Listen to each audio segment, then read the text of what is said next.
The Nameless Shadows. A full-length horror story in 15 long, immersive chapters written for spoken narration. Using the Adam TTS voice. Chapter 1. Arrival in Glenmore. The tires of the rented car crunched over the gravel road as mist rolled like silk across the Scottish Highlands. Dr. Elaine Carter sat hunched over the steering wheel, peering through the fog-smeared windshield. The GPS had long since lost signal, but she followed the winding path uphill toward Glenmore, a village so remote it didn't appear on modern maps. A solitary sign, weather-worn and barely legible, creaked as she passed it.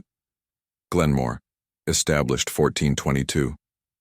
Below it, someone had scrawled in red paint, "Turn back." She stopped the car and stared at the warning. Her heart gave a cautious thud, but curiosity and her academic mission pulled her onward. She was here to study the ancient symbols discovered beneath. A collapsed church in the village, a language that defied all known linguistics, that was the official reason. But a voice deep within had drawn her here for months, whispering to her in dreams with no source, no face. As she entered Glenmore, she saw that it was barely more than a cluster of stone cottages. The air was unnaturally still. No children, no pets, not even wind. Just the low hum of something unsaid. Windows had curtains drawn and doors were shut tight. She parked beside the inn, a 2-story structure made of dark timber. An elderly man stood outside, eyes sunken and unreadable. "You're Dr. Carter?" he asked without smiling. "Yes, I'm here for the..." "I know why you're here. Room's ready. Don't go out after dark." And with that, he turned and disappeared inside. Elaine followed, her boots echoing on the wooden floorboards. She didn't yet understand the fear that hung in the air like damp cloth, but soon she would. Chapter 2. The collapsed church. Elaine stood before the ruin at dawn. The church had long since caved in, leaving behind twisted beams and a yawning hole in the earth, where the altar had once been. The ground around it was dead. No grass, no birdsong. Just silence. A large stone slab protruded from the hole, etched, with markings, sharp, deliberate, and wrong. They felt wrong. They didn't resemble any script she knew, yet they burned into her brain as if she had seen them before in dreams. And she had. Reaching out, her fingers traced the largest symbol, a triangle intersected by 3 eyes and a jagged circle. Her breath caught in her throat. The air grew colder instantly. Then came the whisper, soft, feminine, but ancient. "Elaine." She spun around, but no one was there, only the wind rustling a broken hymn book on the ground. She didn't tell anyone what she heard. She took photos, sketches, and returned to the inn. That night she dreamed of stone halls buried in the earth and of a woman without a face standing at the end, waiting. Chapter 3. Whispers in the stoneback in her room. Elaine examined the photos. The symbols defied known phonetic patterns, the triangle, the eyes, the circle. At 3:03 a.m. she heard something, scratching. She sat upright. It came from beneath the floor, not mice. This was rhythmic, intentional. She placed her ear to the wooden planks. "Elaine. Elaine." She gasped and stumbled backward. The voice had come from beneath her room.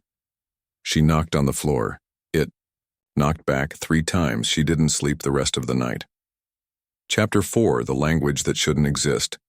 The next day, Elaine visited the village archive. An old woman named Moira guarded the place. Moira was nearly blind but knew where everything was.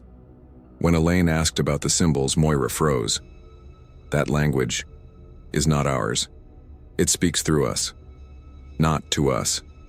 Elaine pressed further. "Has anyone translated it?" Moira stared with milky eyes. "Not and lived." She handed Elaine a torn book. Inside, faded sketches of the church labored in front. Under 3 words were scrawled. "The memory feeds." Elaine left shaken. Behind her, Moira whispered a prayer. Chapter 5. The Keeper. Of the cemetery. The village cemetery was on a cliff's edge, half swallowed by time. Elaine went there at dusk. She met a gaunt man named Thomas who maintained the grounds. He wore black gloves and refused to touch anything without them. When she asked about the church, he didn't answer at first. Then he spoke slowly. The church wasn't destroyed, it sank, like everything else that remembers. What do you mean? He showed her a grave. No name, no date. Just a stone with the triangle symbol. She remembered too much. Elaine shivered. Thomas walked away without another word. Chapter 6. Dreams of the Forgotten. Her dreams grew worse. Now she was in the stone halls. The faceless woman was closer. She no longer waited. She reached. Elaine awoke one night with dried blood beneath. Her nose and strange symbols drawn on her arms in ink she hadn't used. She tried washing them off. They wouldn't fade. Outside, wolves howled. But there were no wolves in Glenmore. Not anymore. Chapter 7. The door beneath the floorboards. Elaine pried open the floor where she'd heard the scratching. Beneath the boards, she found a trap door. It had no handle, but the moment she touched it, it swung open with a groan. A staircase spiraled downward, lit faintly by torches that hadn't burned in centuries. The air smelled of iron and ash. She descended. Below was a chamber, stone walls covered in the same symbols. In the center stood a pedestal, and on it, a mirror. But the reflection wasn't her. It was the faceless woman. Elaine screamed and ran. The stairs closed behind her. Chapter 8. Voices without mouths. The villagers began to change. They walked slower, smiled less, and none of them blinked. When Elaine tried to speak to them, they only stared. When she spoke the symbols aloud, they winced as if struck. One child wept when she showed him her notes. "They're not dead," he said. "They're just remembered." She didn't understand. But something was watching. She felt it behind every corner, and every time she looked into a mirror, her face seemed a little less like her own. Chapter 9.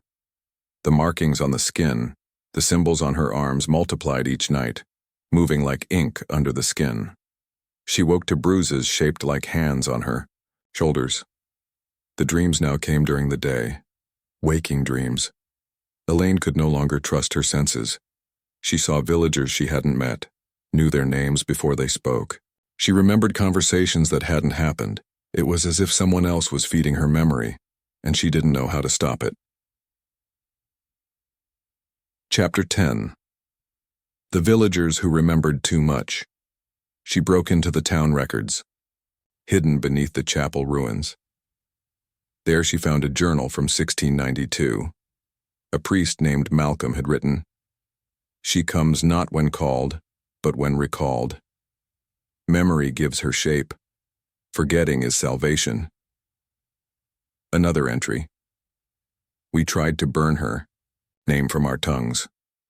But the children remember in their sleep." Elaine flipped to the final page. It was blank. Then, as she watched, words began to appear. "You remember.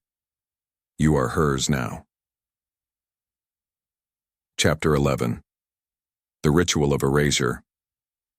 Elaine begged Moira to help her forget. Moira finally agreed. She was taken to a stone circle outside the village under a blood-red moon. There, Moira and Thomas began chanting in the old tongue, burning her notes, her photos, everything tied to the entity. But it wasn't enough. The moment the triangle symbol burned, Elaine collapsed, her mind torn in two. And deep below, the thing beneath the church smiled with no mouth. Chapter 12. Shadows Within the Light. Elaine awoke in daylight. The village was vibrant. Children played. People laughed. It felt like a dream. But every mirror showed darkness behind her. Every time she blinked, the villagers would stop moving. Frozen. One night, She saw herself walking in the distance. Another her, smiling. She ran after it. But when she touched it, it melted into smoke and whispered, "We are becoming." Chapter 13. Her name is not Elaine. She no longer felt like herself. The faceless woman now wore her face, and Elaine had none. She found her passport. The photo was blank. No name, just a black triangle stamped across the ID. The villagers now bowed when she passed. One whispered, "She returns." Elaine screamed, but no sound came.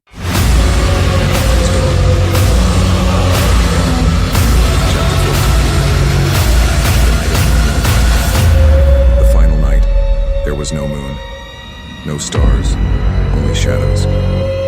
They crawled through the streets like fog. Elaine stood in the church ruins, arms raised, symbols glowing beneath her skin. She wasn't resisting anymore. She was remembering everything.